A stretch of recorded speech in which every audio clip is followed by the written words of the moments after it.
Yau kuma za mu yi magana akan sticky positioning. To shi sticky positioning yadda yake yana aiki ne kamar relative da fix. Na san ba ku fahimta ba zan ce yana aiki kamar kun san mene relative kun san mene fix. So maybe ya mixing ne or something like that. Bari mu ga ya yake aiki. For example now, let's select. Bari mu selecting item 5. Kada a ce number 1 ɗin nan bai yi mana. Okay. Tunda mun yi selecting ɗin shi, bari mu ba shi position.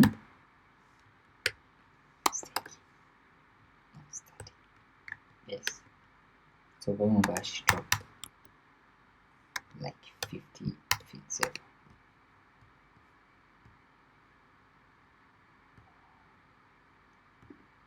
Guess what? Nothing is happening. Na number 5 ɗin mu ga ta nan. Ba abin da ya faru. Kamar dai relative.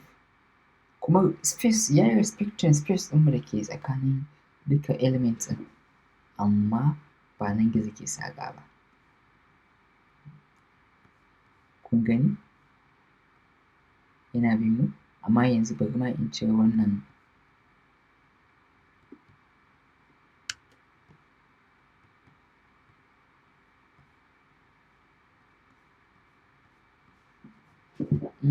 Kun ga ya tsaya yana nan a inda yake?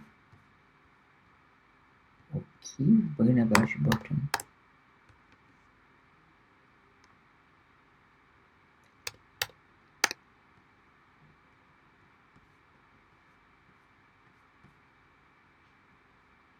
Okay, sorry ban yi version ba. Ɗazu ma ban yi version ba.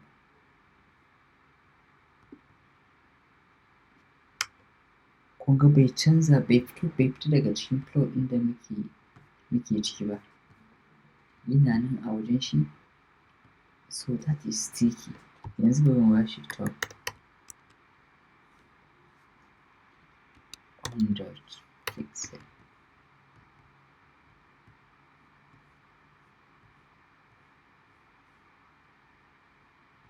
Kun ga ya bai fita daga cikin flow ɗin shi ba.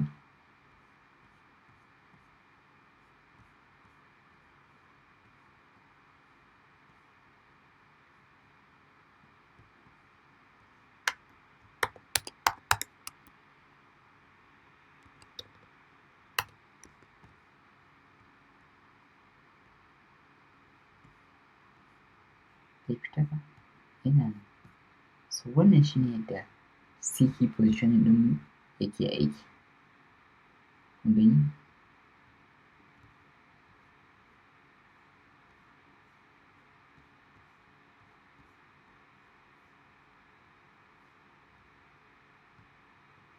So wannan shi su ne muke kira da CSS positioning kamar su sticky ɗin, relative, fix, static da kuma wanne ne ban faɗa ba. Absolute. Yes. Absolute, sticky, fix, static da kuma fix. Guda 5 kenan. So yana da kyau ku ƙara practicing a kansu, ku tabbata kun iya su, ku yi waɗansu, ku yi creating some magic a kansu. In kun yi creating and let me know kuma za ku iya min sending sannan kuma duk da wani tambaya zai iya min tambaya ta inda kusan za ku same ni most especially a comment section, DMs da sauransu. Na gode mu haɗu a cikin darasi na gaba. Har kullum naku Alhassan Abubakar Sadiq.